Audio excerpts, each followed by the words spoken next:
लिखते हैं भागशाली, अब कब आयुष्य पूरा हो गया उसका, पुण्य ऐसा जबरदस्त उपार्जन किया इस आत्मा ने कि यहाँ से ये सीधे जो है देव गति के अंदर जाकर के देवलोक में देवता।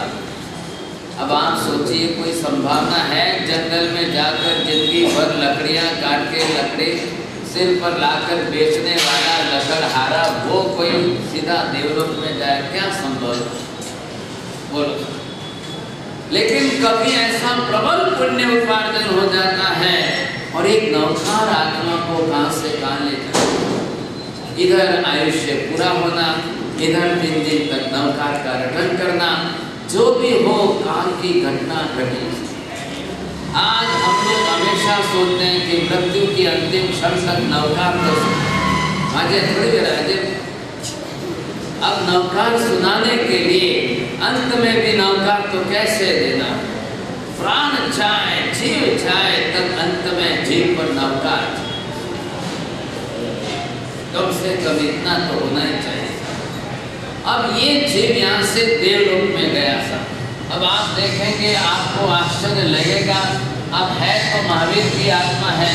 अब महावीर की आत्मा कब यहाँ से किस गति में, अब जब यहाँ से मनुष्य गति में रही, लेकिन यहाँ से अब ये देव गति के अंदर पहला भव इन्होंने यहाँ किया।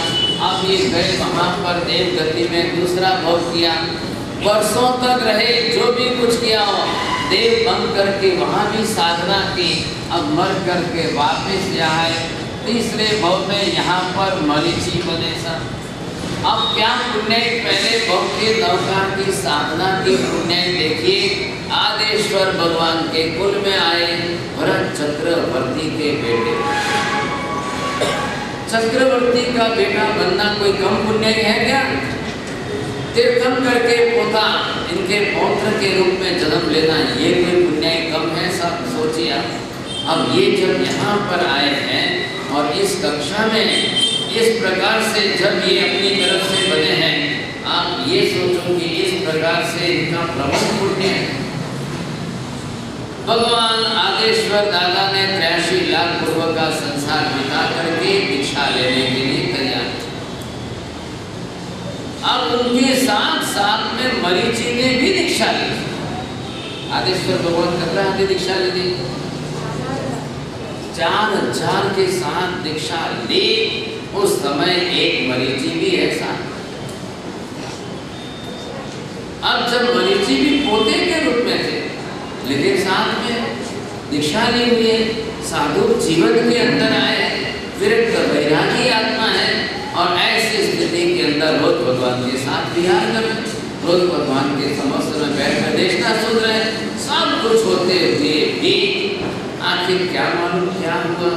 इनको गर्मी सहन नहीं हुई, बहुत तकलीफ होती थी, विहार करते थे, शरीर पर पसीना होता था, धूल मिट्टी उड़ करके लगती थी, शरीर पर खुजली आती थी, परेशान होते थे। और ऐसी स्थिति में इन्होंने अपनी तरफ से थोड़ा सा अलग चौका कर दिया, अलग विहार करके गए। अलग जा करके फिर उन्होंने कहा, अब भगवान के साथ रहूँगा तो मेरे को ये सब करना पड़ेगा, अब मेरे से नहीं होता है। इन्होंने कहा कि मैं रोज स्नान करूँगा सर, अलग से अपना चौका जमाया। मैं जो है अपने भगवे कपड़े पहन लेता हूँ, मैं अपने सिर पर छत्र धारण कर लूँ, मैं पैर के अंदर मोजड़ी पहन लूँ। अब मेरे से सब नहीं होता है। ये साधु महात्मा रोज करते हैं, मैं थोड़ी दाढ़ी बढ़ा लूँगा, रोज नहीं करूँगा। ऐसे करके इन्होंने 1 2 3 त्रिदंडी 3 दंड अलग अलग हकीकत। अब आश्चर्य तो इस बात का, आदेश्वर भगवान एक अक्षर नहीं बोल रहे, एक बात नहीं बोल रहे। भगवान नहीं जान रहे क्या? अब ये विहार चल रहा है इनका, कर रहे हैं विहार। ऐसी परिस्थिति के अंदर एक दिन भरत जी आ रहे। भरत जी कौन लग रहे? मरीचि के पिता है। ये आए आदेश्वर भगवान के समावसर में, भगवान की देशना पूरी होने के बाद आदेश्वर भगवान को पूछ रहे, हे परमात्मा, आपके इस सभा के अंदर कोई महान पुण्यशाली आत्मा विशिष्ट हो तो बताइए, मैं उनको वंदन करना चाहता हूँ। आनेश्वर भगवान ने कहा, हे भरत, मरीचि ये महान पुण्यशाली आत्मा, ये भविष्य के अंदर वासुदेव बनेंगे, ये भविष्य के अंदर चक्रवर्ती बनेंगे, ये भविष्य में जाकर ऋषि 24 के अंतिम तीर्थंकर बनेंगे। अब आप सोच लो, एक तो बाप हो, एक अपने बेटे की इतनी प्रशंसा सुने और जगत की सर्व उत्कृष्ट पदवियां प्राप्त करने वाला हो। अब इतनी बड़ी बात सुनकर के कोई कैसे नहीं नाचे। भरत जी तो बाहर आकर नाचने लगे, खुशी से झूम उठे और सीधे ही गए और वहां जाकर मरीचि को देखा, उनको तो जो आनंद हो रहा था, सीधे ही आकर के हाथ जोड़ा, 3 प्रदक्षिणा दी और 3 प्रदक्षिणा दे करके वंदन किया। क्या और गलती की कि नहीं की मालूम नहीं, भगवान ने जो बताया तब वो आकर के बोल गए। जो भगवान ने भविष्यवाणी की थी वो उन्होंने आप आकर बता दी, हे मरीचि, तुम भविष्य के वासुदेव बनने वाले हो, तुम चक्रवर्ती बनने वाले हो, तुम इसी भविष्य के अंतिम तीर्थंकर बनने वाले हो। मैं आपका वर्ष से मोटे आचार्य महाराज ने गुस्से से कहा, मैंने जवाब तो लग भरत जी ने ये गलती क्यों की?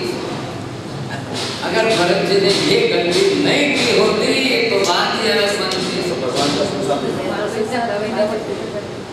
हम ये गलती की कि नहीं की पता नहीं, हमारी अकल तो कौन नहीं करती।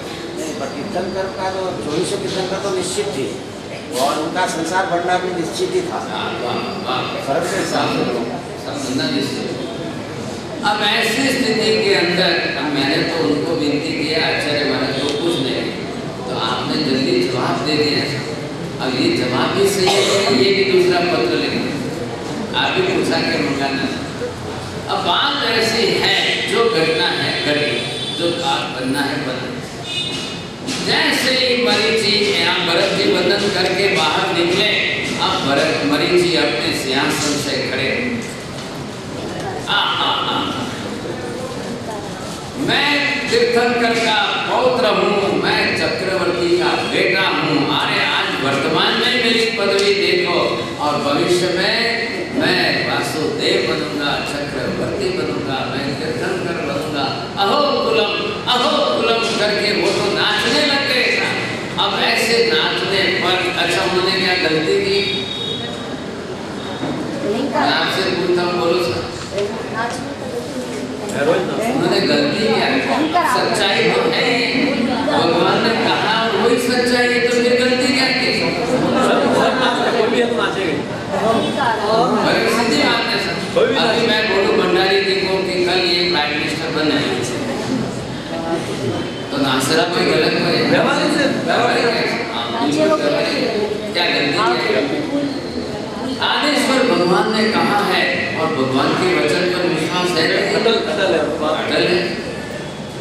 सवाल गलती का क्या? हमें बीजों कागज लगे नहीं तो और आपका 14 समय कागज के बाहर अब ऐसी परिस्थिति के अंदर क्या कारण समझ में नहीं आ रहा है। यहाँ पर जो शास्त्र में लिखा है उस हिसाब से ये अहंकार जो इनको बढ़ गया, ये अहंकार बढ़ने से इनकी आत्मा पर एक ऐसा कर्म बन गया। अब ये कर्म जो जिस प्रकार से अहंकार के मोह में बढ़ा है, समझे, अब ये ऐसा मोह का कर्म प्रबल है और इस कर्म के कारण अब कर्म शास्त्र क्या कहता है वो भी लिखो। टाइम जा रहे हो ना, पहला आप लिखना सामने। अब महावीर ये कह रहे हैं जिस वस्तु का अहंकार करोगे वही कालांतर में विपरीत उल्टी मिले। बोलो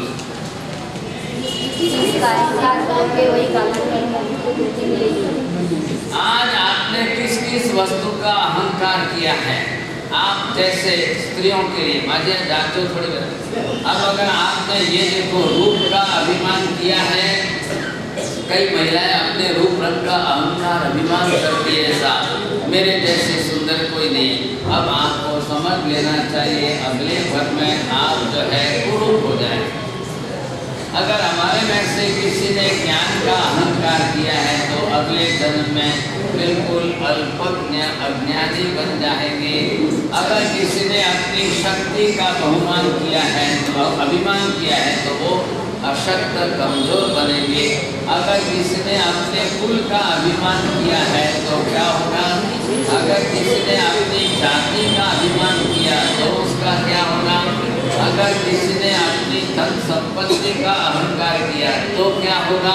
अगर किसी ने अपनी सत्ता का अभिमान किया तो क्या होगा? अगर आपने किसी ने अपने लाभ शक्ति आदि जो संपत्ति प्राप्त हुई अगर उसका अभिमान किया तो क्या होगा? अब ऐसे जो है अगर आपसे अलग हो तो आप ये देखो, अगर कोई तप का अभिमान करते हैं, ऐसा नहीं करना सही है, नाना महाराज जी मास्क मैंने ये तो है रोज खाउद रहा है, ऐसे करके अहंकार करोगे तो कल जिंदगी भर तप नहीं हो। ये आप समझ कर चलो, ये है मोहनीय कर्म, कसाय मोहनीय कर्म। अब अहंकार के कारण सारी परिस्थिति विपरीत होती है, तो ये आप सबको समझ करके चलना चाहिए। ये अगर किया हम मरीची के जन्म में से सीख तो ले लें, भाई उन्होंने गलती की, कल हमारे से ये गलती ना हो जाए क्या? और ये जानते हुए अगर हम गलती करते हैं तो कल उल्टा होना ही होना है। अब ऐसे होते होते अब बात ये आई कि इनको थोड़ा सा भी ध्यान नहीं आया, अहोकुलम करने से एक तो इन्होंने ये कर्म कुल का मत का बांध दिया। इधर देखिए, अब ये कर्म कौन से भाव में बांधा है? तीसरे मरीची के भाव में बांधा है। इधर देखना, इसका अभिमान है ये कुल मद का। अब इसका रिएक्शन क्या आएगा? नीच कुल मिलेगा। जब ये कर्म उदय में आएगा तो ये कर्म आपको नीच कुल में लेकर जाएगा। सीधा इंसान है जिसका अहंकार करोगे, आप अपनी धन संपत्ति का ज़्यादा अभिमान मत करिए, ये भी आपको कल जो है दरिद्र भिखारी बना देगा। मांगते मांगते भी नहीं मिलेगी, ऐसी परिस्थिति आ जाए। अब ये होता रहा, अब मरीची अपनी तरफ से चल रहे, उम्र हो गई, बुजुर्ग हो गए, बूढ़े हो गए, अब चाहते हैं कि कोई एकाध शिष्य मिल जाए, थोड़ी सेवा तो करे, कोई नहीं मिल रहा है। अब इनका भगवा कपड़ा कैसा लग देख करके सब वहाँ जाकर रिक्शा लेते हैं, इनके पास कोई नहीं ले रहे। अब ऐसी स्थिति में आकर इनकी भी इच्छा हुई एक बार कोई मिले, लेकिन एक नियम है, जो भी आते थे उनको उपदेश देकर के आदेश्वर भगवान के पास भेजते। एक दिन एक कपिल आया, कपिल ने आकर के उनके पास बैठा, उन्होंने अपने नियम के हिसाब से रोज भगवान के पास जाने का उपदेश दिया। तो कपिल ने पूछा, क्यों बात जी बैठेंगे, मैं तो आपके घर धर्म को नहीं माने, आपके पास भी तो धर्म है। मनीषी ने समझा कि हमारे से तो सवेरा आए तो आप थोड़ा बहुत लोग भी जाए, कैसा कोई एक शिष्य हो जाए तो सेवा तो करेगा कि नहीं। तो फिर उसने कपिल को कहा, कन्या नित्यम भी है, जैसा धर्म है वैसे ही मेरे पास। अब ये तुलना करके खुद कैसे है और भगवान कैसे, उनके साथ अपनी तुलना करके अपने पास जो जैसा धर्म है वो भी भगवान के धर्म के जैसा बता रहा है। ये गलती हो गई। अब इधर देखिए, ये गलती जो हो गई तो वहाँ इसके अंदर इस कर्म का निमित्त क्या बना? ये आवरण आ गया और सम्यक दर्शन जो प्राप्त किया था वो भी चला गया। क्यों ऐसी गलती की इन्होंने? अब ये अपनी तरफ से भगवान के धर्म के साथ अपनी तुलना करके बता रहे, ये गलती हो गई सब। अब ऐसी स्थिति में दीक्षा पाली, वर्षों तक पाली, लेकिन ये त्रिदंडी बना इन्होंने लिया था। अब संस्कार इसके भी बने, आयुष्य पूरा हुआ और जो भी इन्होंने तब तपस्या रहता की, परिणाम ये आया कि यहाँ से ये वापिस चौथे भव में देवलोक में गए, फिर वापिस यहाँ से आए, ये पांचवें भव में इधर हुआ भव, छठे भव में फिर आए, सातवें भव में फिर देवलोक में गए, फिर आठवें भव में मनुष्य बने, फिर नौवें भव में देवलोक में गए, फिर 10वें भव में मनुष्य बने, फिर 11वें भव में गए, फिर 12वें भव में आकर फिर 13वें भव में यहाँ देव बने, फिर 14वें भव में आकर यहाँ, फिर 15वें भव में देवलोक में गए, फिर 6ठे 16वें भव के अंदर यहाँ आए। देखो साहब आयुष्य पूरा हो रहा है, भव बदल रहा है। इधर देखिए, अब कर्म का खेल, तीसरे भव में त्रिदंडी बने, फिर ब्राह्मण बन के त्रिदंडी, फिर ब्राह्मण बन के त्रिदंडी, फिर ब्राह्मण बन करके त्रिदंडी, फिर ब्राह्मण बन के त्रिदंडी। अब देखो कितनी बार त्रिदंडी हुए, कितनी बार ब्राह्मण बने। देखो घणो सा है, ब्राह्मण कितनी बार बने और त्रिदंडी कितनी बार बने। एक भव का कर्म अब कितने भव तक परेशान कर रहा है भाई। यहाँ मरीची के भव में त्रिदंडी बने तो ब्राह्मण नहीं है, बाकी के भव में अब ये कर्म उदय में आया क्यों बने। अब क्या हुआ, इधर देखिए कितने भव बिगड़ गए, बिगड़ गए कि नहीं। और क्या हुआ सर, बार वही त्रिदंडी बना है, 7 बार त्रिदंडी बनाए, 6 बार ब्राह्मण बनाए। अब कर्म का हिसाब तो चुकाएंगे कि नहीं चुकाएंगे, विद्या तो बढ़ेगा। जैसा बांधा है कर्म, अब उस हिसाब से भोग हो रहे हैं। कोई देवी देवता आ रहे हैं, कोई देवी देवता आकर के कुछ भी बीच में कर रहे हैं, कुछ क्या करेंगे देवी देवता आकर। कर्म जिस प्रकार का जैसा बांध करके भोग कर रहे हैं, देवी देवता क्या करेंगे। अब इस परिस्थिति में इनके भव बिगड़ते जा रहे। इधर देखिए, अब आए 16वें भव के अंदर, ये यहाँ पर अब ये विश्व बुद्धि ब्राह्मण के रूप में या फिर मनुष्य के रूप में आए। अब क्षत्रियपुर में राजकुमार बनने की भूमिका में आए हैं। अब एक बार इसमें से त्रिदंडी बने वैसे बाहर निकले, लेकिन इतने भव बिगड़े गए, गति देव दिया लेकिन है भी क्या करेंगे। कर्म का खेल देखो आप। महावीर अभी मत बोलो, महावीर बनेंगे तब की बात कब है, अभी इनकी हालत क्या हो। ये कैसे कर्म का खेल चल रहा है, कैसा हिसाब चुका रहे हैं सब लोग। एक भव का कर्म कितने भव दिन बाद, तीसरे भव का कर्म आज 14वें 15वें भव तक आ रहा है।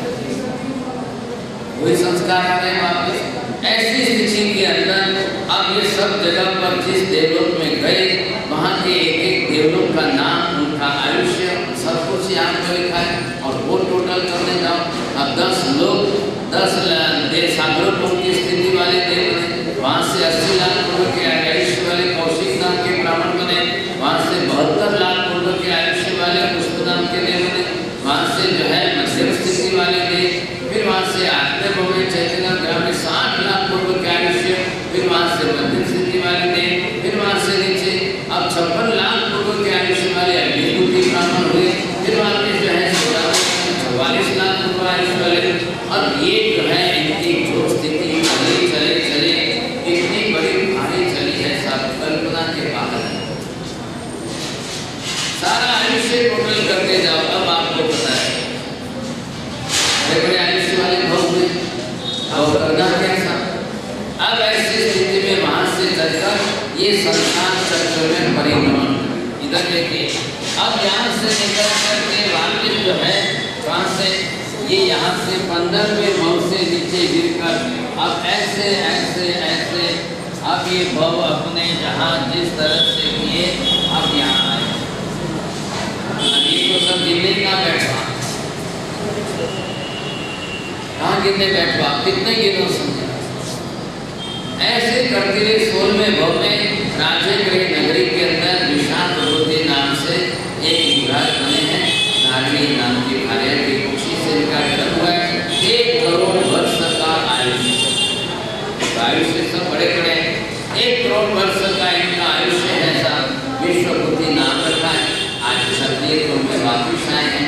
एक बार ये अपनी तरह से अंतपुर के अंदर पुष्पकरण्यक नामक रमणीय उद्यान में बगीचे में खेलने गए तो वहाँ पर क्या हुआ, इनके चचेरे भाई जो थे विशाखानंदी थे, वो पहले से अपनी पत्नी को लेकर वहाँ घूमने आए। अब वो हनीमून करने के लिए आए। अब इनको पता नहीं था कुछ, ये वहां पर आ गए सब, इनको देख करके उसको गुस्सा आ गया, क्या है मैं यहाँ पर पहले से बैठा हूँ और तू यहाँ पर क्यों आया, वो ऐसा दो बात की बोलाचाली बढ़ गई तो उसने कुछ ऐसे अपमान शब्द बोल दिए। फिर उनको कहा कि देख एक मुट्ठी उठाऊं और पूरे पेट पर घुमाऊं तो ये सारे फल अभी नीचे गिरे। मतलब क्या कहना चाहता है, एक दूसरे के अंदर शक्ति प्रदर्शन का अहंकार बहुत बढ़ गया। अब ऐसी स्थिति में भाई साहब कुछ बोल तो गए, विशाखानंदी ने कुछ बोला, ये विश्वभूति वहां से भागा। अब इसको बड़ा नफरत हो गई इतने कि मुझे अब शादी करनी नहीं है, मुझे अभी संसार में नहीं रहना है, ये फालतू क्लेश करना का वातावरण। अब ऐसी स्थिति में संसार छोड़कर दीक्षा ले ली। अब ये दीक्षा लेकर के साधु महाराज बन गए और इन्होंने तपस्या चालू कर दिया। जानो थोड़ी मेरा भगवान चलो के रखता हूँ कमाल का मजा कर दिया है जैसे सब होता रहता कुशल मतलब ये बात धन्यवाद। अब बात यहाँ पर ये भाई साहब कि जिस तरह से विष्णुभूति ने अपनी तरफ से दीक्षा ली, अब मास कमल के बाद में मास मुझे गुस्सा आता है, इसलिए संसार ही नहीं बनाना, दीक्षा लेकर मास कमल के बाद में मास कमल की करना। आपको आश्चर्य लगेगा 24 तीर्थंकर भगवंतों में एक ही महावीर की आत्मा ही अजब गजब की आत्मा है। ये आज इतने पहले भवों से तपस्या करते हैं, इतनी इनकी जितनी तपस्या दूसरे 23 तीर्थंकरों की जीवन किसी ने नहीं, कोई नहीं। लेकिन दूसरी तरफ इनके जितने कर्म मानने वाले भी दूसरे कोई नहीं। अब इतने मास्कमन के पारने मास्कमन कर रहे हैं। अब एक बार की बात है कि मास्कमन के पारने के निमित्त नगर में प्रवेश कर योगानुयोग की घटना ऐसी घटी कि विशाखानंदी सामने से रथ में बैठ करके आ गए और उसी गली में ये महात्मा पधारे। योगानुयोग इधर से रथ के घोड़े सामने चल रहे थे, देख करके बीच में गाय आई तो गाय उधर घोड़ों को देखकर डर गई, भड़क गई। तो गाय पीछे मुड़कर दौड़ने लगे। गाय का धक्का लग गया, महाराज गिरे तो राम से पात्रे गिरे, डांडा भी टूट गया, पात्रे टूटे, राम से आवाज आई, महाराज भी गिरे। तो रथ के अंदर बैठा हुआ विशाखानंदी खड़ा होकर के देख रहा है और देखा तो उसके चेहरे से पहचान गया, विश्वभूति वो दिन कहाँ याद है तेरे को, बोलता था मैं एक हाथ घुमाऊं तो पेड़ पर से सारे मुट्ठी बन के फल गिरा दूं, और तू एक गाय के धक्के से तो गिर रहा है, क्या करना है तेरे में। विश्वभूति को बहुत लग गया, सब इसको बहुत लग गया, इसको मेरी ताकत देखनी है, इसको मालूम नहीं है मैं मास कमन कर रहा हूँ इसलिए सुख लग तो ऐसा समझ रहा है। इतना उनको गुस्सा आया, एक मिनट में इतना गुस्सा आया कि वो गाय जाती थी, गाय को पकड़ ली, दो सिंह से गाय को पकड़ कर उठाई और गोल घुमाई। अमृत लाल आप तो उपवास की बात तो जाओ तो खाई पीने गाय मारे बोलो साहब, रोज दूध पान पूरी खाई नहीं, गाय पड़े हक पड़े। अब ये मांस कमन के तपस्वी और दो सिंह से उठा करके गाय को उठाकर गोल गोल घुमाई और गाय को उठाकर फेंक दी। विशाखानंदी को चैलेंज दे रहा है, याद रखना हे भगवान, मैंने 8 दिन तक जितने मांस कमन किए हैं, अगले जन्म में भी इसको मारने वाला तो मैं भाई की दोस्तों, इतने मांस कमन का क्या हुआ। जिस मांस कमन से आत्मा के कर्म धो करके आत्मा को बिल्कुल उजली कर सकते थे, आज सारे मांस कमन हार गए, सब मांस कमन पर पानी फिर गए। अब वो विशाखानंदी जो रथ में बैठा था, उसने अपने ड्राइवर सारथी को कहा, भाई तू गाड़ी दौड़ा जल्दी, भागो यहाँ से जल्दी, भागो जल्दी निकल यहाँ से। दूसरी बात उसको रथ को भागते हुए देखकर विष्णुभूति ने कहा, भाग भाग, कहाँ भागता है, कहाँ जाता है।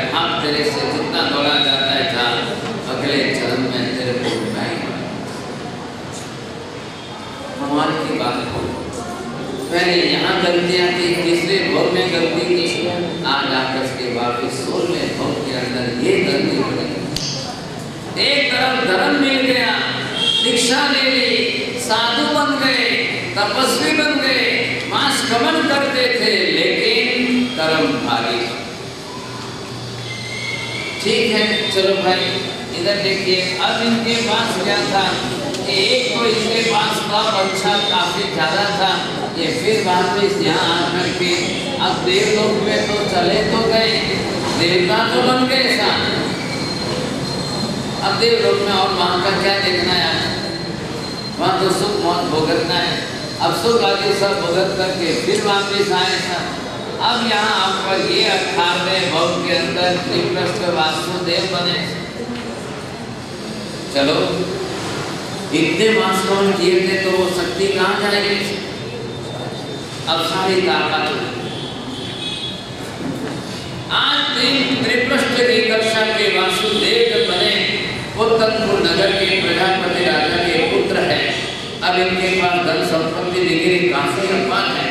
बद्रा नाम की रानी की कोशिश से इनका जन्म हुआ है। अब भाई साहब बात ये है कि इस तरह की संस्था कक्षा के अंदर नगर के अंदर पिता का राज्य चल रहा है। नगर के लोग आकर के कहते हैं महाराज क्या करें, सब कुछ अच्छा है आपके राज्य में, लेकिन एक शेर रोज गांव में आता है, एक जने को मार के खा के चला जाता है। कुछ करो महाराज, कुछ करो, ऐसे तो गांव उजड़ जाएगा, नगर खत्म हो जाएगा, कौन करेगा। युगानुयोग ये त्रिप्रष्ट भाई साहब पास में खड़े थे। इन्होंने बात सुन ली, क्या बात है भाई, अच्छा शेर आता है खा जाता है, पिताजी मेरे को आज्ञा दो, मैं अभी जाता हूँ शेर को खत्म करके। पिता ने कहा बेटा तू बैठ, तेरा काम नहीं, अपने पास सेना बहुत बड़ी है, सेना में से किसी जवान को भेज देंगे, कोई भी जाएगा, शेर को मारना कोई बड़ी बात थोड़ी। नहीं पिताजी मैं जाऊंगा। बेटा तू रहने दे, तेरा काम नहीं है, मैं जवान को किसी सैनिक को भेजता हूँ। नहीं पिताजी मैं जाता हूँ। ये भाई साहब खड़े हो गए, कोई हथियार नहीं, कुछ नहीं। ड्राइवर को कह दिया रथ तैयार कर, साथी ने रथ तैयार कर दिया, बैठ गया, चले जंगल में। कहाँ है शेर, कहाँ बैठता है, अरे होगा फिर गुफा में, तू घर घोड़ा दौड़ा जल्दी समझे। एक गुफा के बाहर जाकर के रथ में से नीचे उतरे और पहलवान की तरफ से आकर वहां खड़े हो गए, एक पल्ला कौन है बाहर। अब शेर को भी आप दिल्ला बोल दो तो वो भी भाई साहब एकदम। और योगानुयोग वहां पर गुफा के अंदर शेर, और शेर ने जैसे आवाज सुनी सा ये दिल्ला बोलता मेरे को दहाड़ता हुआ सामने आया। इधर देखिए ये कर्म का थे, वो विशाखा नंदी चचेरा भाई वो मर करके शेर बन गया। ये भाई साहब तब तपस्या मास कमन वाले थे, ये अपनी तरफ से त्रिप्रष्ट वासुदेव बन करके। अब दोनों का पूर्व भव का वैर सामने आ रहा है, पूर्व जन्म का वैर वैमनस्य सामने आ रहा है। ये इसने बिल्ला कह करके उसको ललकारा है और शेर दहाड़ने लगे साहब। शेर की आवाज 3 किलोमीटर से वहां से यहाँ आ जाए तो यहाँ निशान छूट जाए। ऐसी परिस्थिति होते हुए भी ये उसके साथ लड़ने के लिए तैयार। और ड्राइवर जो सारथी बैठा उसने कहा राजा कोई हथियार नहीं है आपके पास। अरे तो फिर शेर के पास कहाँ हथियार है, उसके पास क्या है, वो भी तो लड़ने ही आया ना, चलो लड़ेंगे। और शेर ने सोचा कि इसके ऊपर ऐसे जंप लगाओ और सारे दांत बैठा करके इसको चीर के खा लो। और इसने सोचा कि वो जैसे जंप लगाए तो उसके 2 झड़ में पकड़ के फाड़ दो समझे। और हुआ भी वैसा जैसे शेर ने इनके ऊपर जंप लगाए और इसने तुरंत अपनी तरफ से दोनों जड़े पकड़ करके खींचे जोर से। आप खींचे तो ऐसे खींचे कि मान लो कपड़ा खींच रहे सर करता कपड़ा फटे वैसा खींच रहे और यूं उठा करके फेंक दिया उसको। कहाँ गिरा करके, जहाँ रथ खड़ा था वहां पास में गिरा और वो अंतिम श्वास ले रहा था। तो सारथी जो ऊपर रथ पर बैठा था वो नीचे उतर करके आया, उसके सिर पर हाथ फेरा, अरे भैया तू रो मत भाई, तू जंगल का राजा है तो ये भी नगर का राजा है, कोई कम नहीं है। ये कौन कम है? शांत शांत शांत। आप लोगों को सुनकर आश्चर्य होगा, ये जो रथ पर बैठा हुआ सारथी ये गौतम स्वामी का चीज है। ये किसी को क्या ले जाए, ये बढ़िया अच्छा बहुत अच्छा चीज। क्या बोल रहा, ये कैसे इकट्ठे हो रहे, कहाँ संसार के खेल में कौन किसके साथ जुड़ रहे हैं। और ये शेर, अब उसके हाथ से इसकी मौत हुई, इसने यहाँ पर जो निकाचित नियाना किया था, आज उसका बदला लेकर हिसाब पूरा किया। त्रिप्रष्ट अब पूरे नगर के अंदर इसका नाम बढ़ गया। राजा ने अपनी तरफ से कह दिया कि आज से मैं त्रिप्रष्टि को राजगादी देता हूँ। 3 खंड का मालिक वासुदेव बना दिया, 3 खंड का राज्य संभाल रहा है। अब वर्षों बीत गए, नींद नहीं आती, चिंता बढ़ गई, नींद नहीं आती। कोई कंपनी वाले नींद की गोलियां बनेगी, कौन सी कंपनी थी, कुछ नहीं।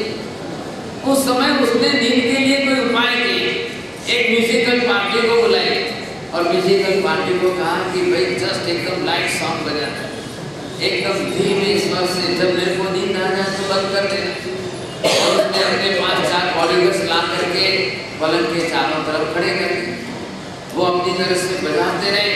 अब बॉडीगार्ड्स ने देखा कि इधर राजा को नींद आ गई, और राजा ने तो नींद आया तो वहाँ ने कभी हमारा वाला हमको कब सुनने का मौका मिलेगा। तो उसने तो इशारा किया, बजाओ बजाओ बजाओ। वो बजाते रहे तो ढोल तालक वाले ने भी दमदमा हुआ कि राजा की नींद बिगड़ गई। राजा बैठ के खड़ा, मैंने बोला था आपको, मेरे को नींद आ जाए तो संगीत बंद कर देना, तुमने बंद क्यों नहीं किया? तो ने कोई घर पर ये भला हुआ है कि तुमने कहता रहा, ये आपके खड़े बॉडीगार्ड ये बोलते रहे बजाओ, तुमने बजाया। अच्छा ये बात है, सैनिकों इधर आओ। गरम गरम दबा करके शिशुराम के कान में डाल, एक एक के पकड़ के कान में डाल। मेरा हुक्म होते हुए भी तुमने संगीत चालू क्यों रखा? आप सोचो, खड़े खड़े जो हैं जिंदे बेचारों के कान में गरम गरम शिशु डलवाया, मरते गए एक एक एक एक मरते। अब राजा है, सत्ता है, बड़ी भारी सत्ता है। आज भी दुनिया के अंदर जो है इस सत्ता का उपयोग क्या क्या कहाँ।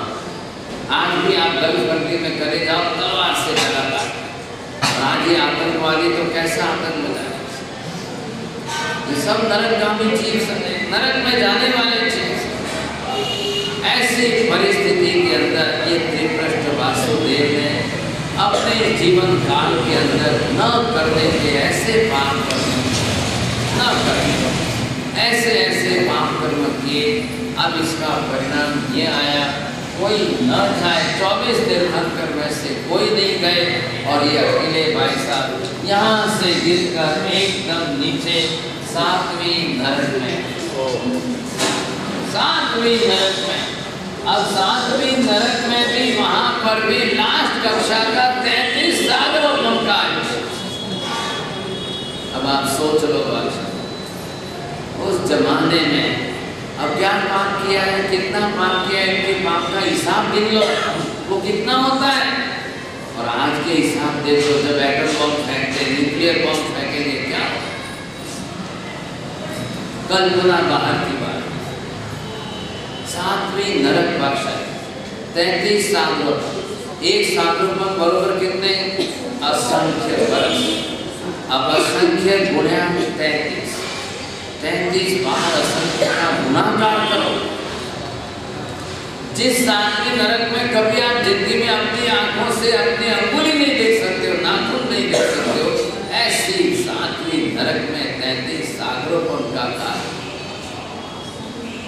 चलो पिता करो, हिसाब करो आयुष्य के हिसाब से। अब ये भी वहां पर इन्होंने बिताया अपनी तरफ से। अब यहाँ से निकल करके भी 7वीं नरक से भी भाग्यशाली निकले। अब ये यहाँ से निकल करके तेज गति में आए। अब 7वें वर्ष में से निकल करके एक भव, ये 20वां भव, अब यहाँ पर जो है जिस तरह से आकर सिंह बने। अब आप ये बताइए सिंह को क्या खाना पीना, सिंह क्या खाएगा? अब मान लो 25-50 बरस का आयुष्य हो सिंह का, एक बरस के 360 दिन होते हैं, पेट तो उसका भी है, भूख तो लगती है, क्या करेगा? तो रोटी हाथ पर टिफिन ले जाओ, मैं ले लो तो वो रोटी नहीं खाता, क्या करें? अब उसको अगर एक दिन के एक जीव की हिंसा करे, एक बरस के 360 जीव हो जाए, और ऐसा अगर 25 वर्षों का आयुष्य, 50 बरस का आयुष्य हो, तो कितने जीवों की हिंसा, कितना पाप करे, कितने कर्म बांधे। अब इसमें से इसने जितने कर्म बांधे, ये वापिस नरक में गया, चौथी नरक के अंदर जाकर के 10 सागरों का आयुष्य। अब ये गिनती करो, 33 और 10 कितने हुए?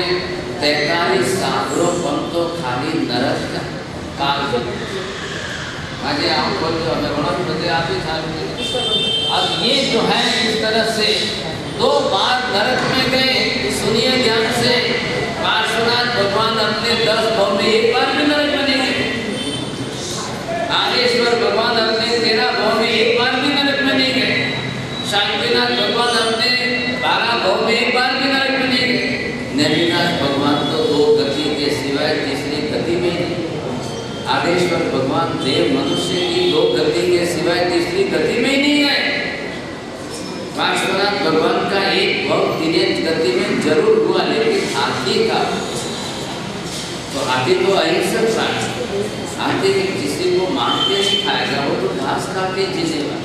तो हाथी मर के वापिस नरक में नहीं गया, और ये भाई साहब मर के सिंह के भव में से नरक में, दूसरा रास्ता ही नहीं है। नरक से नरक कहाँ नरक से नरक कहाँ?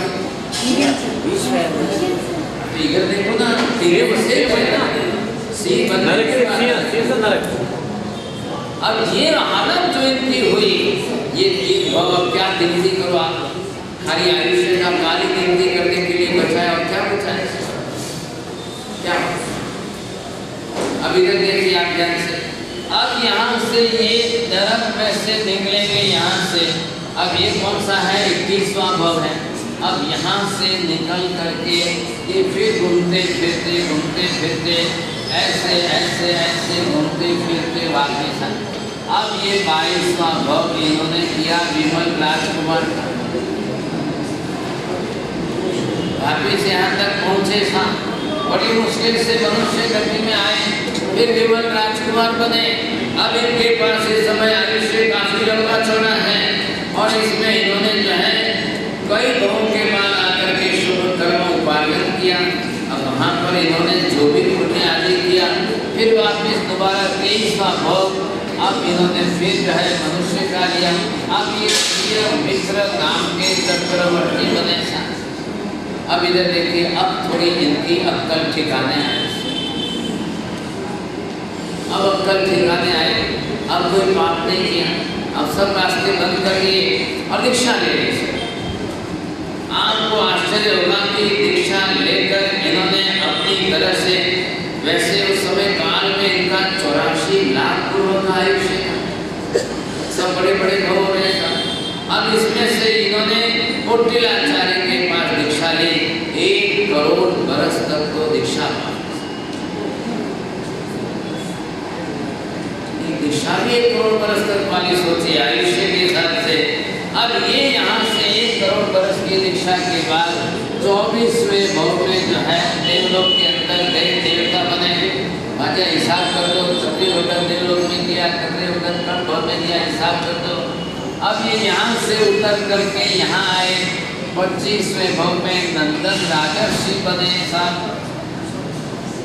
अजय गणों कतरा भव आप देवगति में कतरा हुआ था। अब आप गणन पूछिए। अब यहाँ पर 25वां भव नंदन राजर्षि का, इधर देखिए, अब इनके 25 लाख वर्ष का इनका आयुष्य है। अब 25 लाख में से 24 लाख वर्ष इनके संसार में बीत गए। अब इन्होंने यहाँ दीक्षा ली, अब कितने बरस बचे? 1 लाख बरस बचे हैं। अब 1 लाख बरस में इन्होंने यहाँ पर 11,80,645 इतने मासिक श्रवण किए। करो माझे हिसाब करो मास कमन। अब मास कमन के हिसाब से इसका आप 30 के साथ गुणाकार करो, कितना उपवास हुआ? अब 1 लाख वर्ष में इतने मास कमन हो सकते हैं, संभव है कि नहीं? अब आप पहले गणित करो, ये 1 लाख वर्ष इनका आयुष्य काल बाकी है दीक्षा ले। 1 वर्ष का महीना कितना है? 1 वर्ष के महीने कितने होते हैं? 1 वर्ष के महीने कितने होते हैं? 1 लाख वर्ष के महीने कितने हुए? 12 लाख। अब 12 लाख में से आप जो है इतने 11,80,645 माइनस करो। अब जितने आए वो उतने उनके पारणा के दिन आए। अब कितने पारणा के हिसाब करना सब भाई, हमें उपवास आने में जो नहीं है हिसाब न कैलकुलेटर घरे ले लेना है। अब घरे करके हिसाब कर सकते हैं। इसमें इन्होंने विष्ठानक की आराधना की। अब विष्ठानक की आराधना के साथ निर्बल प्रणाम कर्म बांधा। हाँ, अब इतने मास के साथ निर्बल का नाम कर्म बांधा। अब ये अपना आयुष्य पूरा किया, कोई पाप नहीं हो रहा है। अब ये करके यहाँ से 25 में अंदर राजर्षि के भाव से अब 26वां भाव, फिर वापिस यहाँ देवलोक में गए। अब यहाँ से देवलोक में जा रहे हैं तो ये तीर्थंकर नाम कर्म साथ में लेकर जा रहे। इधर देखिए, अब यहाँ तक तो है इनके पास में। अब इनकी दिशा कब बदली, कैसे बदली था, अब ये आपको पता चले। अब यहाँ से ये इस समय देवलोक में से इनको उतरना है। अब ये महात्मा यहाँ से नीचे उतर करके आ रहे हैं। अब यहाँ पर जो है ये इनका 10वां देवलोक है। अब इस 10वें देवलोक के अंदर यहाँ पर एक तरफ महावीर की आत्मा है, एक तरफ ये पार्श्वनाथ का जीव है। अब इनको भी यहाँ से नीचे उतर करके वाराणसी नगरी में आकर मोक्ष 10वीं को ये जन्म लेंगे। अब इनके मोक्ष में जाने के 250 वर्ष के बाद अब इनका आयुष्य पूरा हो रहा है। अब दोनों वहां पर है महात्मा। अब यहाँ पर इनका 20 सागरों का आयुष्य। तो बड़े मले के नहीं मले, दोस्ती है कि नहीं है, कोई नहीं कोई वैसा। अब वहाँ फ्रेंडशिप हो, दोस्ती हो सकती है, कोई ना नहीं। अब इनका आयुष्य पूरा हुआ है, ये आए पार्श्वनाथ भगवान ने 500 कल्याण गुजरनी, ये पूरी साधारण पार्श्वनाथ बने। अब हुआ ये कि इनके बाद जो है जब महावीर का नंबर आया, अब इनको उतर करके आना है। अब इधर जो है कृष्णा माता का घर और इधर देवानंदा ब्राह्मणी का। अब यहाँ से महावीर की आत्मा अषाढ़ सुदी छठ के दिन चली है। अब इनको जाना है इधर कृष्णा माता के गर्भ में। अब यहाँ एक कर्म बीच में आ गया, कौन सा? तीसरे भाव में बांधा हुआ कर्म जो चल रहा था वो भुगतते भुगतते 15वें भाव तक आया। अब उसके बाद थोड़ा सा स्टॉक में रह गया। जैसे आप लोग कपड़ा धोते धोते धोते इतना धोया सब नीचे, लेकिन थोड़ा पानी रह गया। अब वो कर्म जो बाकी रह गया उनका, अब उस हिसाब से यहाँ पर ये कर्म उदय में आया। अब बोले इधर कृष्णा के घर नहीं जाना है, भूल जाओ रास्ता। आधे रास्ते में से बीच में से इनका रास्ता बदल करके अब इनको देवानंदा माता के घर में भेज दिया। चलो भाई साहब, कर्म तो भगवान को भी नहीं छोड़े। तो हम तो जिस माड़ी के मूले, हम किस माड़ी के मूले हैं आप सोच लो, समझेंगे। अब ये तो महावीर की बात है। अब आपको ये समझ में आना चाहिए हम जैन हैं और हमारे परमात्मा का जीवन हमको एक एक बात मालूम। ये रामायण और महाभारत की कहानी नहीं है। ये वो बात नहीं है धनुष तीर उठाया गए और राम को मारा और सीता को लाए, ये बात यहाँ पर नहीं है। यहाँ 27 जन्मों का हिसाब है, कर्मों का खेल है। अब जब वहां से उतर करके यहाँ आ रहे हैं, अब देवानंदा की खुशी में ये बड़ा आश्चर्य हो गया। एक आधी मिनट अगर बची होती और देवानंदा ये कृष्णा माता के घर में पहुंच गए होते, फिर कोई चिंता नहीं, फिर कोई सवाल नहीं था। लेकिन अब आधी मिनट के बीच में पहले ही कर्म उदय में आ गए। अब देवलोक से इंद्र महाराज ने वहां से स्तुति तो कर ली, भगवान को वंदन कर लिया, लेकिन अब ये देखा नियम ऐसा कभी होता नहीं है, भूतकाल में ऐसा कभी हुआ नहीं है। इतने उत्कृष्ट तीर्थंकर नाम कर्म की पुण्य प्रकृति लेकर ये महात्मा देवानंदा ब्राह्मणी के कुल में, क्योंकि कुल के संस्कार है, मानने के संस्कार, ब्राह्मण के कुल में देने के संस्कार नहीं, वहां मानने के संस्कार। अब क्या करना, ये गए इंद्र महाराज चिंता में पड़ गए, और इंद्र महाराज चिंता में पड़े, दिन रात बीत गया। अब क्या करें, क्या हरिणेक में से देव को बुलाया। हरिणेक में से देव वहां का पोस्टमैन है, देवलोक का, इंद्र महाराज का। जब कोई सूचना देते हैं तो उसको बोला है तू तेरे सुबह सा घंट बजाना, सब जगह समाचार फैले। इधर देखिए, अब ये पहला देवलोक है। अब यहाँ पर ऐसे ये 32 लाख विमान, अब पहले देवलोक के अंदर 32 लाख विमान जो यहाँ के हैं, अब इसमें वहाँ की व्यवस्था क्या है, सिस्टम क्या है।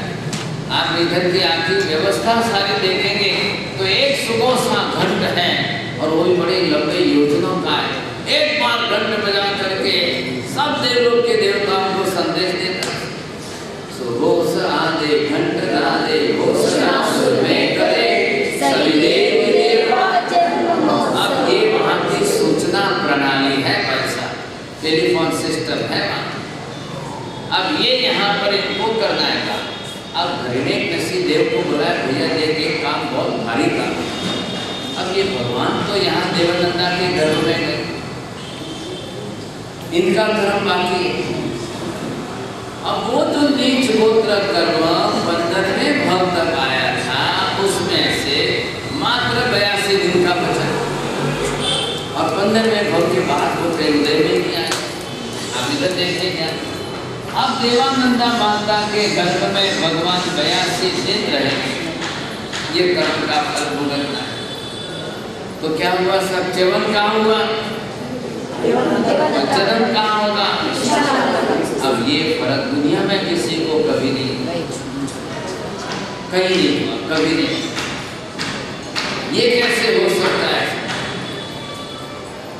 एक बेटे की 2 माँ कैसे हो सकती है, ये परिस्थिति है। का सपना दिखाते एक दिन भाई आवता बसे होता आचार्य महाराज ने मासु लागे ने ने बसे जवाब लगे ने जो आपका प्रश्न उत्तर बोलो, हमारा प्रश्न उत्तर वास्तव में मैंने बीजे भाई त्रिशला माता ने भी 14 स्वप्न देखे, देवानंदा ने भी देखे।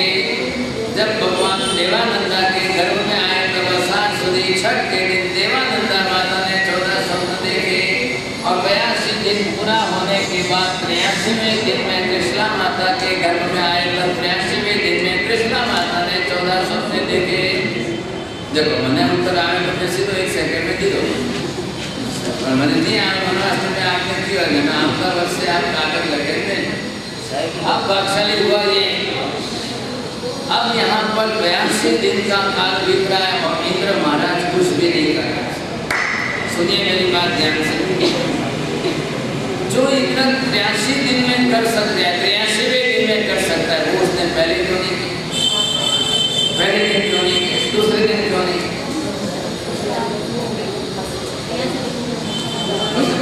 उतावल बंदी के हमारे वे आचार्य महाराज ने पूछा लगते हैं, आप पहले उतावल।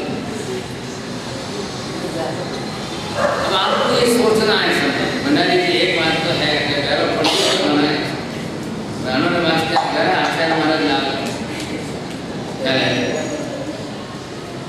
इनका कोई दोष नहीं है, अक्सर इनको कोई पढ़ाना सिखा रहे तो फायदा होगा, इनका क्या दोष है?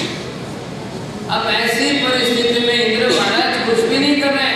इंद्र महाराज ने अपने आंख बंद कर ली, भगवान का जितना दिन का कर्म बाकी है उतना भुगतने दो, इतने कर्म का इतना दिनों का हिसाब इनको पूरा करने दो, फिर बाद अब 83वें दिन में हरिणेक मेसी को बुलाते हैं। हरिणेक मेसी अब तू जा और महावीर स्वामी को ट्रांसफर करवा।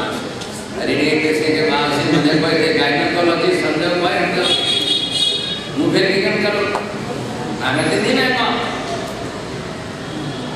अरे मैंने कभी किया है क्या ये काम? और एकदम जाकर इतना बड़ा भारी ऑपरेशन करो और भगवान का जीव है कुछ हो गया तो नहीं नहीं नहीं, नहीं। अब आप आश्चर्य देखो कि इंद्र खुद जाकर के नहीं करता और हरिणेक मेसी के पास करा, खुद कभी जाके करता है। पास आपने तो आपका वर्ष कागज करके मिला तो ये ऐसे के मुझे कि हम नहीं गिरो हम दृष्टि रहना क्या है। अब आप ये देखिए इंद्र महाराज खुद नहीं कर रहे हैं, हरिणेक मेसी देव को बुला। हरिणेक मेसी के देव के बाद से मारो काम को नहीं मुझे नहीं आया तो ये ऑपरेशन बहुत भारी है, मैं नहीं जानता हूँ कुछ हो गया तो नहीं तेरे को जाना पड़ेगा, तेरे को ही करना है के पास। 82 दिन पूरे होने के बाद 83वें दिन में हरिणेक मेसी को भेजता है। हरिणेक मेसी आता है, माझ्या हमर जो ऑपरेशन की रीत क्या है टिकट करे कॉल करे ऐसा। हरिणेक मेसी देव आता है, देवानंदा माता के गर्भ में जहाँ माता जी सोई हुई है वहां पर आकर के पहले यूं हाथ घुमाता है, माता जी को नींद आ गई। एनेस्थीसिया ना इंजेक्शन नहीं ये माजी एक्सपर्ट है। अब माता जी को नींद आ गई, ये है अवस्वापिनी शास्त्र का शब्द जो है और उसको आज इन्होंने नाम दिया एनेस्थीसिया। कोई बात तो आ रही। अब जिस तरह से माता जी को नींद आ गई, अब हरिणेक मेसी ने वहां पर रत्न लाए। अगर नॉम लगी भाषा हम लोग वैद्य के रत्न अडारे बोले जाती रत्न लाए। अब इन रत्नों का प्रकाश उसने फैलाया, अब उसमें से पूरा ऑपरेशन थिएटर तैयार है, absolutely germ free, bacteria free, Sterlite system तैयार हो गई पूरी। अब यहाँ से जो है जिस तरह से हरिणेक मेसी देव ने अपनी तरह से भगवान महावीर को ग्रहण किया, अब पहले कर नहीं सकते थे, वैसे वो चीज in the liquid form it is not possible to take it, now it is in the solid. अब भगवान को हाथ में लिए, मैं आगे थी हाथ में लेने आगे थी बटे हैदराबाद की सिकंदराबाद तो जाना थी। वैशाली नगरी के दो किनारे, एक तरफ ब्राह्मण कुंड नगर और एक तरफ क्षत्रिय कुंड नगर, और आकाश मार्ग से बाहर जाना। अब ऑपरेशन थिएटर में से बाहर आओ तो इन्फेक्शन के चांस बढ़ेंगे कि नहीं बढ़ेंगे? कितनी बड़ी समस्या है।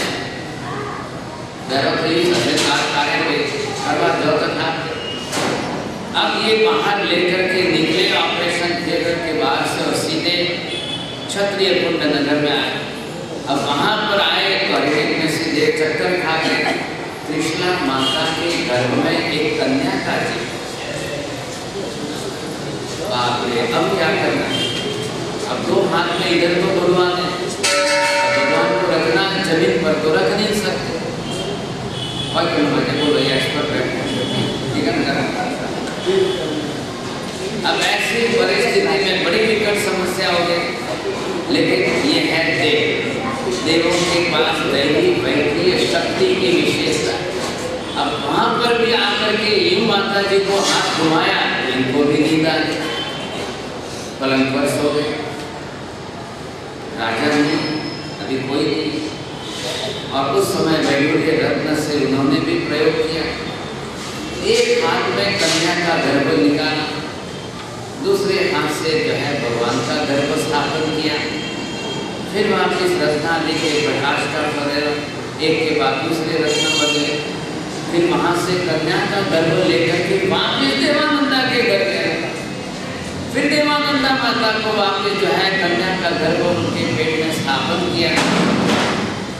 फिर वापिस इधर दोनों तरफ से ऑपरेशन थिएटर के क्लीन करके देख लिया, अब कोई इन्फेक्शन नहीं, कोई चांस नहीं, कुछ नहीं था। नहीं तो देख जाके जवाब देना भारी पड़ जाएगा। बिल्कुल व्यवस्थित हो गया, बिल्कुल व्यवस्थित हो गया।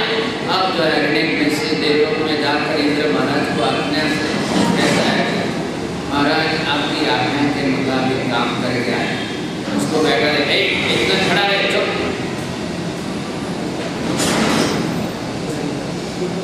जब इंद्र महाराज ने देखा परफेक्ट हो गया, काम बरोबर हो गया, अब कोई इन्फेक्शन नहीं होगा, कुछ नहीं होगा, रेडी देने को क्या उन्होंने शाबाश मुझे कोई देवा बहुत अच्छा किया भगवान की सेवा। अब मैं आपको एक प्रश्न पूछता हूँ, अगर देखो ये कन्या का गर्भ इसका जो है भगवान का गर्भ है, तो आसमान जमीन का फर्क है, लेकिन कन्या का भी जीव तो है, उस जीव की भी रक्षा की, उस जीव को भी बचाए। जीव इंसान नहीं, पंचेंद्रिय जीव की हिंसा का पाप से ऊपर नहीं।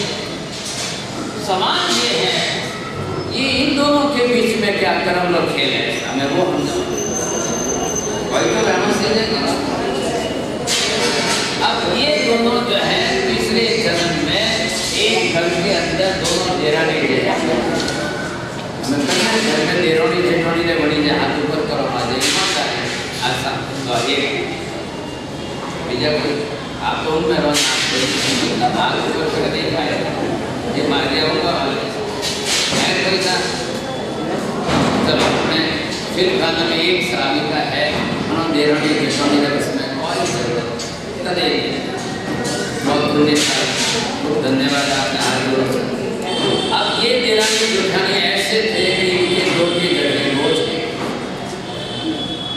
ये कृष्णा देरानी है और वो जेठानी थी। अब इनकी झगड़ों में देरानी ने जो है अपना व्रत बचकान वाली है श्राविका है, मैं भगवान के दर्शन नहीं करूँ वहां तक जो है पानी मुंह में नहीं डाली।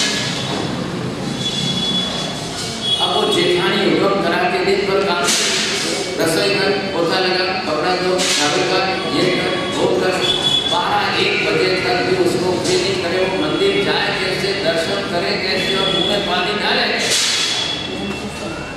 तो भी चुपचाप रहती, एक अक्षर नहीं, एक अक्षर। 1 बजे से जाकर दर्शन करने आती, बात कई बार चक्कर आता है, कई बार उसको अशक्ति कमजोरी लगती।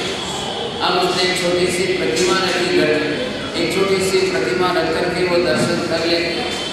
ऐसे में जेठानी ने एक दिन जो उसके कबाड़ से दवाई निकाल दिया और एक बाजू बिल्कुल कचरे के अंदर जाकर रहते और झाड़ू निकाल कर सारा कचरा उस पर डाल। अब दोपहर के 2 बज गए, देरानी सोची मैं दर्शन करूं कैसे, वो इधर डब्बा घूम रही है, इधर डब्बा घूम रही है, आंख में से आंसू बह रहे हैं और डब्बा नहीं मिल रहा है। भगवान की मूर्ति छोटी घर में रखी थी वो नहीं मिल रहा है, न मंदिर जा सकती हूँ, न घर में दर्शन कर सकती हूँ। अब ये जेठानी इसको परेशान करके ऐसे डांट कर रही थी, बेचारी रो के नहीं निकला, बहुत परेशान, बहुत। अब उसने जेठानी ने देखा कि अब शाम हो गई है, अब सूर्यास्त को थोड़ी देर बची है, हमारे घरे में जाएंगे नहीं, तो जाकर के उसने झाड़ू लिया और वहाँ कोने में जाकर झाड़ू ली पड़े। अरे देवानी आकर देखे नहीं और वो कड़ी में लिया वो अटर डब्बो कटे दिए। अब और अपना काम जानते हैं, तो ये कह के मैंने रखा है, कोई बोले देरानी तो समझ गए, अब क्या बोल के फायदा है, कुछ भी नहीं। सूर्यास्त में थोड़ी देर बची है और ले गए, कितना दुख हो रहा था कि कचरे में भगवान का है। उसने वहाँ से डब्बा लिया, खोला, साफ सुथरी की, विराजमान किए, दर्शन किए, वंदन किया और तब शाम को थोड़ा सा बच्चा दूध पी लिया, पानी ले लिया। अब उस समय उस देरानी को जो है अपने मन में इतना दुख हुआ, तुझे संतान मुझ हो जो रे, तुझे संतान मुझ हो जो, ये उसके उद्गार अंदर से निकल गए समझे। और आज ये परिस्थिति आकर वो कर्म हो गए। अब तुझे संतान, तेरे गर्भ में जो संतान आया है वो भगवान का है। अब वो मुझे मिलना चाहिए, मुझे मिलना। एक तरफ पिछले जन्म का धर्म, सर्वच का दर्शन पूजा के नियम, और आज वो काम आया और ये भगवान इधर से दो युग बैठ गए, इधर से तेरा कृष्ण का और इधर से गर्भ का आने का और इधर से परमात्मा को प्राप्त करने का। और ये ब्राह्मणी है जिसके पास न तो धर्म है न कुछ ऐसा, वो अपनी तरह से ऐसे गए और ये कन्या का गर्भ उसको मिला नसीब में। अब आके कृष्णा माता अब 84 में 83 में दिन आए, तब माता जी को सुबह 14 सपने आए। अब ये सब रात को ही होता है, शांति की रात को सब ऑपरेशन वगैरह रात को होने के बाद रात को 2 बजे काम पूरा हुआ, भगवान गर्भ में आ गए। अब कृष्णा माता को 5 बजे 14 सपने करना, निमित्त करना है, पुण्य करना है। पहला आप विचार करो किसको आते हैं, कैसे आते हैं 14 सपने साथ। अब ये विशेषता है कि जिस तरह से ये परमात्मा महावीर के आगमन का सूचन और जिस तरह से माता जी के आने पर ये 14 सपने आए। माता कभी आया 14 सपना आपने कितना आया? 14 आया कि 4 आया, 3 आया कि 2 आया? एक नाम ऊपर करो, एक नाम ऊपर करो, क्या आया? हम 14 में थे, एक तो आने के नहीं आया। बहुत मुश्किल है 14 सपनों के अंदर। अब माता जी ने जिस प्रकार से 14 सपना देखे हैं, इनके अंदर हाथी को जिस तरह से स्वप्न में देखा है, अब दिनेश्वर भगवान के मान जिस तरह से दंत शूल वाला और इस प्रकार का समुद्र चंद्र की किरणें पानी के कण डूबा का और इस प्रकार के ऐरावत हाथी जैसा शास्त्रोक्त वर्णन वाला और जल भरा हुआ होने से घटाट को बना हुआ और चारों फैलावा को मेघ गर्जना जैसा मनोहर गर्जना वाला हाथी को माता पहले स्वप्न में देखती है। अब कृष्णा माता दूसरे स्वप्न में सफेद कपड़ों की टोकरी पर उसमें से कांति वाला वृषभ देखती है और वृषभ के ऊपर भी आप देखो उसकी मान कैसे खुशी है, जिसकी मान और दर्शनीय रमणीय से खुद वाला और अवयव वाला सुंदर स्तर वृषभ है, जो सेंतीस के बड़े उपद्रव करने वाला ब्राह्मण समाज पर सफेद है। और इस प्रमाण गुण वाला वृषभ सपना को तीसरा सपने के अंदर माता जी सी देखते हैं। इस 14 सपनों का क्रम है, लेकिन माता जी पहले सपने पहले सी देखती है। अब यहाँ पर भी किस प्रकार का कि जिसके दोनों बच्चे आगे इस प्रकार कोमल जैसे सुकोमल और वर्णन करके मनोहर जीभ वाला सुवर्ण गले में लगाते हुए परिपूर्ण निर्मल स्कंद वाला सुकोमल सफेद छोटे उत्तम लक्षण वाला और केसराओं से घाट से ऊंचा ऐसा गुलाब का रुपये समझ लगते हुए अस्मानित करते हुए ऐसे गुलाब का समय मन में घूमता रहे सुंदर आकृति वाले और बिल्कुल विलास सहित मंद गति वाले आकाश से उतरते हुए तीसरे स्वप्न के अंदर माता जी सिंह को देखिए। अब चौथा स्वप्न बड़ा अच्छा है, लक्ष्मी देवी का है। अमृता जी लक्ष्मी गुण है, कैरी है, कटे है। आप हमें तो आपको ख्याल है कि लक्ष्मी जी मतलब विष्णु की पत्नी नहीं। यहाँ पर जो शास्त्र में वर्णन आता है कि हिमालय पर्वत के ऊपर जहाँ जो कमल रूपी मनोहर स्थान है उस पर बैठे हुए और वहाँ उनका पैलेस जो है कमल आकार का बना हुआ है। 1052 योजन और 12 कला चौड़ा ऐसा संपन्न हिमालय पर्वत और उस पर्वत पर 10 योजन गहरा 500 योजन चौड़ा 1000 योजन लंबा वज्र के तल प्रदेश वाला पद्मद्रह ग्रह है और उसके मध्य में जो है एक योजन चौड़ा 1 योजन लंबा नील रत्न में ऐसा 10 योजन है लाल नाग इसकी वज्र में जिसका इष्ट रत्न में कंदर और इस प्रकार के अंदर 2 कोस चौड़ी 2 कोस लंबी 1 कोस ऊंची लाल स्वर्ण में केसरों से शुभ सभी आप इस तरह से 250 धनुष से चौड़े पूर्ण दक्षिण और उत्तर दिशा में 3 दरवाजे बने हुए जिसके इस प्रासाद के मध्य भाग में 250 धनुष कमान मणि में वेदिका है। अब उसके 108 कमल है, ईशान और उत्तर दिशा में 4000 सामान्य अगले दिशा में 10,000 कमल। अब इधर तीसरे बल्ले में 16,000 अवलक्षण देवों के 16,000 कमल है। 32 लाख अभ्यंतर